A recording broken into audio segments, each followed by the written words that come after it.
Nang natanggap ng Ukraine ang F-17 mula sa mga kanluran ng kaalyado, marami ang nagsabi na magbabago ito ng laro. Hindi pa nila lubos na tupad ang inaasahan sa pagtatapos ng digmaan. Pero napatunayan nilang mahalaga sila. Nagbabantay na ang mga F-17 sa kalangitan ng Ukraine, winawasak ang maraming drone at missile, at ginagamit sa opensiba laban sa mga posisyon ng Russia. Ngayon, lalo pang gumaganda ang mga F-16 ng Ukraine dahil sa isang matinding bagong upgrade na nagpapahusay at nagpapatingkad sa pagiging epektibo at eksakto ng mga F-17 kaysa dati. Malaking problema ang Russia. Hindi nito mapapansin ang paparating at di na magtatagumpay sa paggamit ng mga drone. Mas handa na ngayon ang fighter jet ng Ukraine kaysa dati. Paano natin ito alam? Noong Disyembre 5 iniulat ng United 24 Media na may bagong kagamitan ang ilang F-17 ng Ukraine na ngayon lang nakita. Ayon sa ulat, nilagyan ang mga jet ng advanced targeting pods na nagpapahintulot gamitin ang iba't ibang armas. Kabilang ang precision rocket system mula United States. Mas magiging madali at mas matipid para sa mga F-17 ng Ukraine na wasakin ang mga Russian Shahid at iba pang long-range na drone sa hinaharap. Galing sa Avia OFN Telegram channel ang larawan ng upgrade at ang paglalarawan ng kanilang nakita. Paglipad ng F-16 MBN ng 100 at 7 Universal Ammunition Container na may Air Intercept Missile, SAM-X-ANAAQ, 33 sniper pod, at espesyal na LAU, 100 at 31 Hydra 70. Kayang magdala ng hanggang 14 na Advanced Precision Kill Weapon System, 2 misil. Ginagamit ito laban sa mga drone at maliliit na target para makatipid sa air-to-air missiles. Ayon sa channel, hindi man ito ang pinakamalinaw na paglalarawan. Pero mahalaga ang pagbanggit sa sniper pods at Advanced Precision Kill Weapon System. 2 rockets na magagamit ng F-16 ng Ukraine. Ang Advanced Precision Kill Weapon System, 2 ay matipid na rocket system. At ang upgraded na F-16 ng Ukraine ay may pods na kayang maglaman ng tig-7 rocket bawat isa. Kung kailangan mong malaman kung bakit mahalaga iyon, nasa pangalan na mismo ang sagot. Ang Advanced Precision Kill Weapon System ay Advanced Precision Kill Weapon System at isa ito sa pinakadiretsong pangalan ng sandata. Ang mga rocket na ito, na ayon sa Army Technology ay gawa ng BAE Systems at nagsimulang ganap na gawin noong 2000 at 12 ay dinisenyo para maging eksakto, nakamamatay, at pinakamahalaga para sa Ukraine. Mura! Ang Advanced Precision Kill Weapon System, 2 ay isang 70mm na rocket na ginawa ng BAE Systems kasama ang gobyerno ng United States. Nagsasabi sa atin na ang sandata ay ginawa ayon sa specification. Natukoy ng United States ang problema at BAE Systems ang nagbigay ng solusyon. Sa rocket system na point and shoot, mas kaunti ang training at walang tuloy-tuloy na maintenance na kailangan. Epektibo ang Advanced Precision Kill Weapon System, 2 sa pagtama ng nakatigil at gumagalaw na target, kaya't versatile ito. Ayon sa United 24 Media Post, isa itong semi-active, laser-guided na sandata. Ang wing assembly at folding fins ay tumutulong sa rocket na umabot ng malayo, kaya pwedeng umatake ang Ukraine sa mga target habang ligtas na malayo ang F-17. Nagbigay ng dagdag detalye ang United States Naval Air Systems Command, NAVAIR, at sinabing ang Advanced Precision Kill Weapon System, 2 ay dinisenyo para murang sirain ang mga target at mabawasan ang collateral damage. Ang rocket ay may 10 libra na high explosive warhead na tinatawag ng NAVAIR na Legacy Warhead. Ibig sabihin, ito ay mula sa lumang sandata. Compatible ito sa iba't ibang sasakyang panghimpapawid tulad ng A-10 Attack Utility, Wallaby Attack Helicopter, isaw at utility helicopter, isaway na mga chopper. Siyempre, maaari mo ring idagdag ang F-17 sa listahang yan. Ayon sa NAVAIR, umaabot sa 1,000 metro bawat segundo o 2,200 at 36 na milya kada oras ang bilis ng rocket. Halos match 3 na yan. At dahil sa bilis na yan, napakahirap pigilan ng APK by use. Tungkol naman sa abot ng sandata, ayon sa product specification ng BAE Systems, ang threshold range ng Advanced Precision Kill Weapon System, 2 sa isang fixed-wing aircraft, tulad ng F-17 ay 11,000 metro. 68 milya yan, lampas na sa visual range. Aminin, kailangan talagang isugal ng Ukraine na makita ng Russian Air Defense Radar ang F-17 nila. Kung gagamitin nila ang mga bagong rocket, baka hindi rin ito problema sa Ukraine. Malamang Gagamitin nila ang mga rocket na ito para labanan ang napakaraming drone at missile na pinapalipad ng Russia papunta sa kanilang teritoryo bawat linggo. Gaya ng tatalakayin sa video, humanga talaga ang United States sa sarili nitong sandata. Noong Agosto, nag-order ang militar ng United States ng $17 bilyong halaga ng 55,000 Advanced Precision Kill Weapon System. 2 rockets. Ipinapadala ito sa United States Navy, United States Army, at mga aprobadong foreign military sales customer ayon sa Army Recognition. Ang nabanggit na mga aprobadong customer ay nagpapahiwatig na posibleng ginawa ang order ng United States para makabili ang Ukraine ng rocket system laban sa Russia. Haka-haka lang iyan. Pero siguradong hindi kayang mag-isa ng Advanced Precision Kill Weapon System. 2 ang pagpapatumba ng drone na kailangan ng Ukraine. Nabanggit namin ang targeting pod sa mga in-upgrade na F-17 ng Ukraine na ayon sa Euromaidan Press, mahalaga para matiyak na tamaan ng Advanced Precision Kill Weapon System. 2 ang target. Yung mga pod na ito ay AN/AAQ, 33 sniper targeting pod, at nagbibigay ito sa Ukraine ng malaking tulong sa kakayahan nitong harangin ang mga Russian Shahid drone, pati na rin ang iba pang mga long-range na drone. Salamat sa dami ng kanilang tampok. Lalo na sa pinakamahalaga rito, ang sniper pod ay may infrared detection na kayang makita ang mababang lipad na drone na hindi kayang makita ng traditional na radar. Ang infrared na kakayahan na iyon ay nagmumula sa mga camera na nakakabit sa mga pod, kung saan ang mga infrared camera na iyon ay sinamahan pa ng mga high-fidelity na daytime camera na nagbibigay daan sa mga pod na makita ang kanilang mga target. Kahit kailan maglunsad ang Russia ng malaking aerial assault, dagdag ang mga kamera na ito sa kahanga-hangang radar at electronic countermeasures na nasa F-16 ng Ukraine. Mahal ang sniper pods, nasa 2 milyon bawat isa, kaya malaking investment para sa Ukraine ang pag-install nito.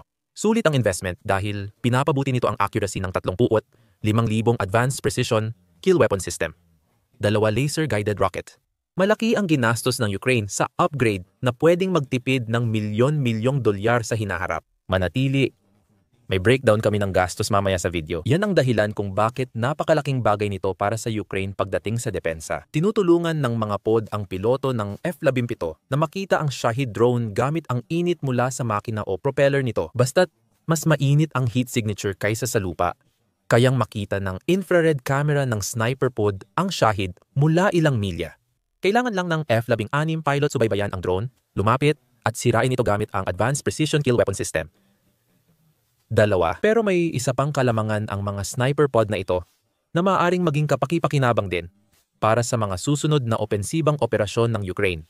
Ayon sa paliwanag ng Euromaidan Press, ayon sa outlet, F-16 pilots na gumagamit ng sniper bilang pangunahing sensor ay maaaring lumipad at lumaban ng hindi binubuksan ang radar. Iyan ay inire-rekomenda dahil kayang matukoy ng mga Russian radar receiver ang mga radar ng Ukraine na tinutukoy ang lokasyon ng mga F-17 sa himpapawid at inilalantad sila sa mga long-range na missile. Kung sniper pods lang ang gagamitin, mas mahihirapan ang air defenses ng Russia na targetin ang mga F-17 ng Ukraine kapag nakikipaglaban ang mga ito sa mga drone. Pinapataas din nito ang posibilidad na makapagsagawa ang Ukraine ng mga palihim na pag-atake sa mga kilalang posisyon ng Russia sa pamamagitan ng pagtanggal ng tracking radar sa eksena. Mukhang naglagay ang Ukraine ng kombinasyon ng mga upgrade sa kanilang mga F-17 na mas nagpapalakas dito kaysa dati. Pero malaki ang posibilidad na hindi pagiging nakamamatay ang iniisip ng Ukraine o hindi pa man sa ngayon ang sniper pod at Advanced Precision Kill Weapon System. 2 rocket ang abot-kayang solusyon ng bansa laban sa Russian Shahid drone, pati na ang mga misil na nakakailag sa air defense ng Ukraine. Kaya kailangan ng Ukraine ng mas tipid na panlaban. Ang mga sandata ng F-17 na ginagamit nila para pabagsakin ang mga Shahid ay napakamahal. Hindi mahal gawin ang Russian Shahid o Shahid type na drone. Noong Agosto, iniulat ng Defense Express na napababa ng Russia ang gastos sa paggawa ng Shahid mula 3,000 noong 2,000 at 22 hanggang 70,000 sa 2,000 at 25.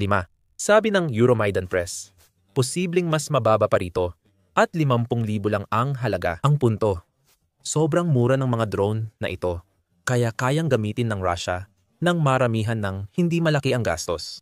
12 ng Shahid drone ang kayang ipadala sa Ukraine sa halagang katumbas ng isang Iskander missile. Halimbawa, gamit ng Ukraine ang F-17 para pabagsakin ang mga drone. Tulad ng naipaliwanag na namin, hindi talaga akma ang mga karaniwang armas na ginagamit sa mga fighter jet na ito para sa layuning iyon.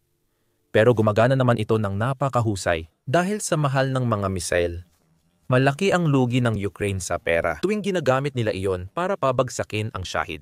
Halimbawa, ang Air Intercept Missile, Sham Sidewinder na ikinakarga sa maraming F-17 ng Ukraine ngayon, bawat isa sa mga missile na iyon ay nagkakahalaga ng 40,000 para gawin, ayon sa ulat ng Euromaidan Press. Maganda ito para sa Russia. Kahit mapatumba ng Sidewinder ang isang Shahid, ibig sabihin, nagastos ng Russia sa Ukraine mula 300 at 30,000 hanggang 300 at 50,000 depende sa dalawang presyo ng paggawa ng Shahid na nabanggit natin. Ngayon, isama mo rin ang Advanced Precision Kill Weapon System.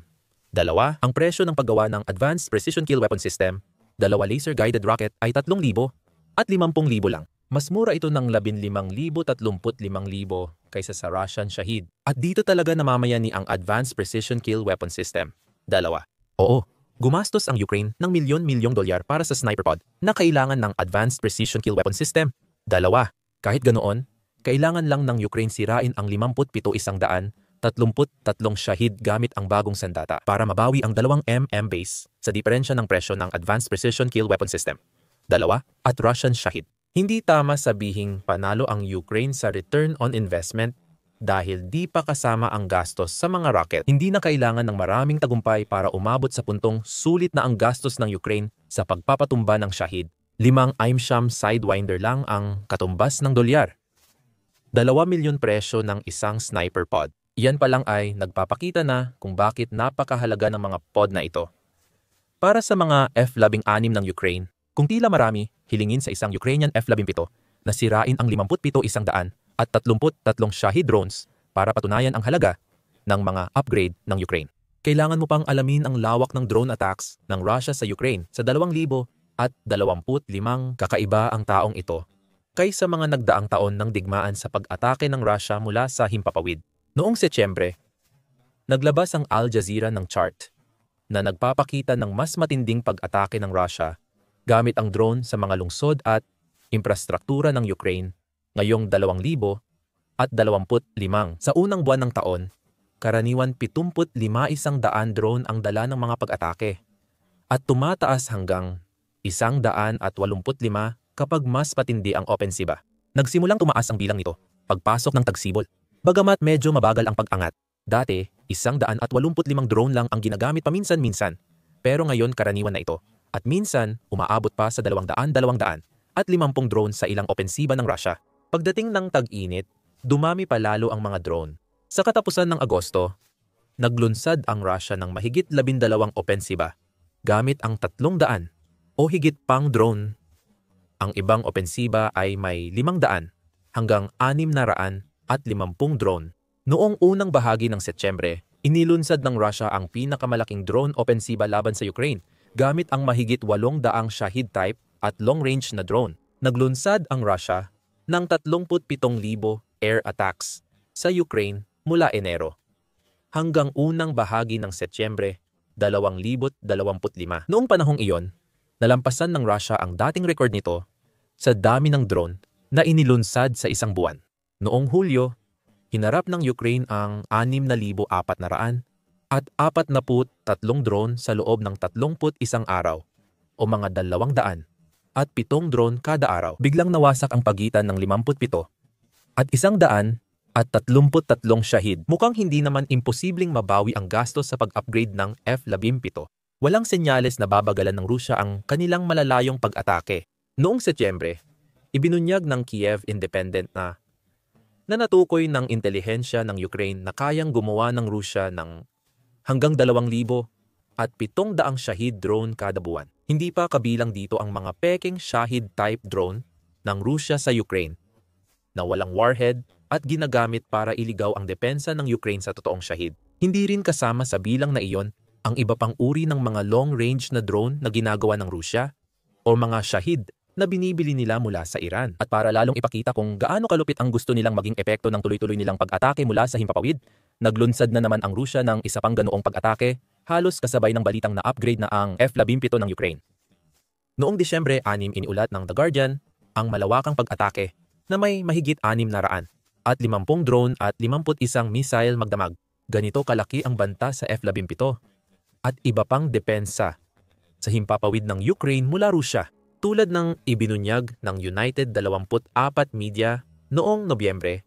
19 mahalaga ang papel ng F-17 ng Ukraine sa pagbawas ng pinsala mula sa patuloy na pag-atake. Simula nang dumating ang unang F-17 sa Ukraine noong Agosto 2000 at 24 hanggang Nobyembre 2025, nakapagpatumba na ang mga United States made fighter jet ng Ukraine ng 1,000 at 300 misil at drone. Mabilis na natutunan ng ating mga piloto ang mga bagong sistema at ginawa nila itong isa sa pinaka-epektibong kagamitan sa paglaban sa mananakop, ayon sa pahayag ng Ukraine. Mahiraang tanggihan ang bisa ng mga F-17 ng Ukraine.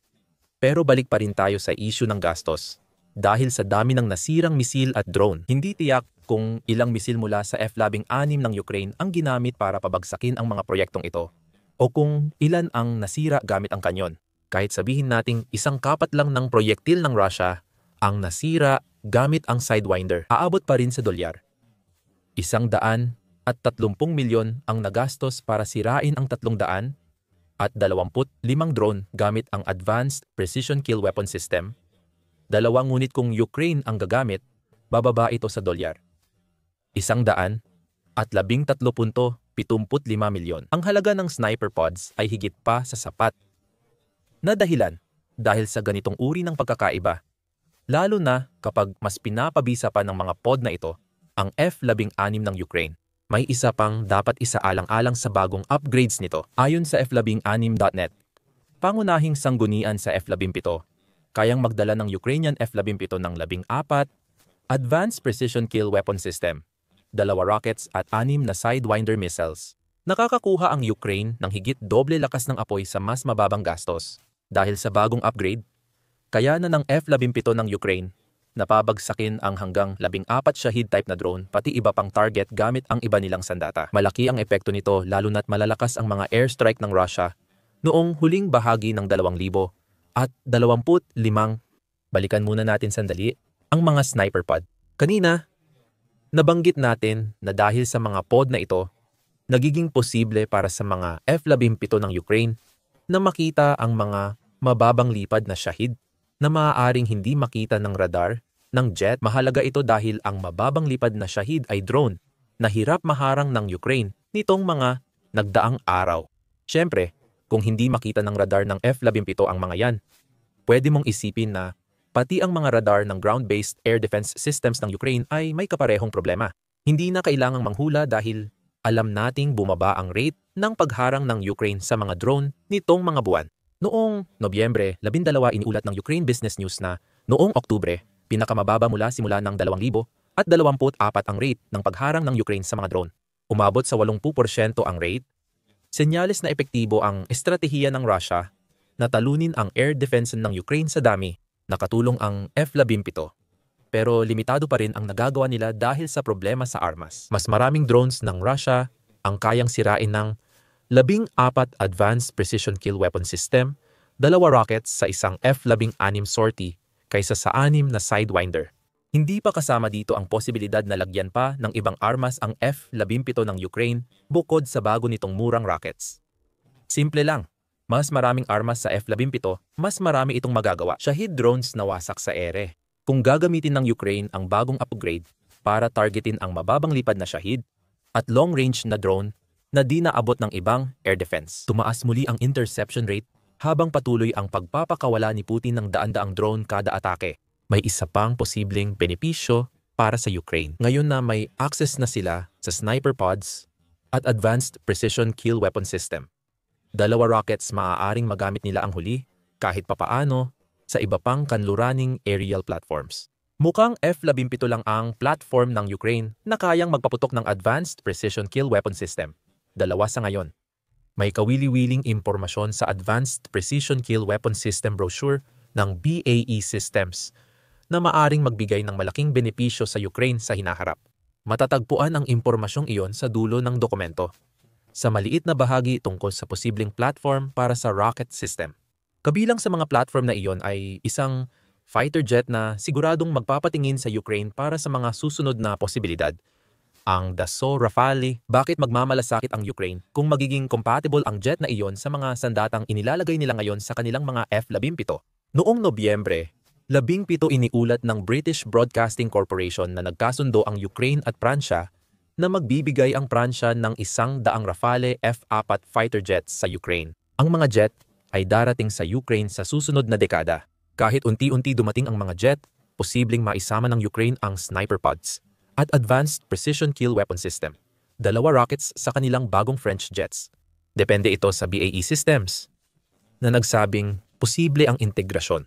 Hindi natin alam kung nagtatrabaho na sila sa integrasyon o kung balak nila itong gawin ngayon na magsisimula ng tumanggap ng Rafale ang Ukraine. Pero may posibilidad.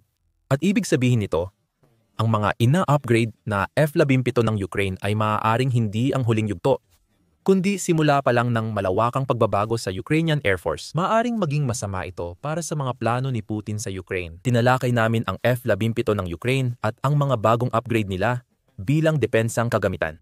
Malaki ang potensyal ng Ukraine na gamitin ang United States-made fighter jets sa opensiba. At alam nila kung paano ito gawin. Naranasan ng Russia ang kabiguan sa timog ng Mayanarad nang malinlang sila ng Ukraine sa taktikang pag-atras bago umatake ang mga F-17. Alamin pa ang iba sa aming video at huwag kalimutang mag-subscribe sa The Military Show para sa mas marami pang balita tungkol sa mga pinakabagong pagbabago at pag-upgrade ng Ukraine sa lumalawak nitong arsenal ng mga sandata.